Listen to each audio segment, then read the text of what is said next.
আসসালামু আলাইকুম, আমি সম্রাট। সবাইকে 6 to 12 একাডেমিতে স্বাগত। ভিউয়ার্স, আজকে আমাদের আলোচ্য বিষয় উচ্চারণ রীতি। ভিউয়ার্স, উচ্চারণ রীতি বাংলা ব্যাকরণের একটা অত্যন্ত প্রয়োজনীয় বিষয়। ভিউয়ার্স, একটু লক্ষ্য করো, এখানে বেশ কয়েকটি উচ্চারণ রীতি দেওয়া আছে। এই উচ্চারণ রীতি শিখলে কিংবা জানতে পারলে যে কোনো পরীক্ষার জন্যই প্রস্তুতি হয়ে যাবে। ভিউয়ার্স, একটু লক্ষ্য করো, এখানে আমাদের লেখা আছে কর্ম, এটা বানান রীতি। এর উচ্চারণ রীতি হলো কর্ম।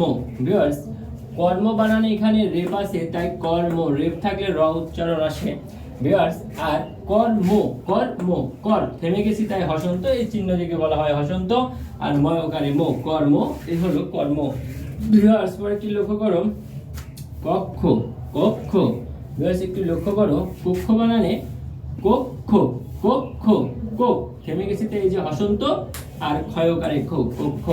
ভিউয়ার্স, পরেরটি লক্ষ্য করো,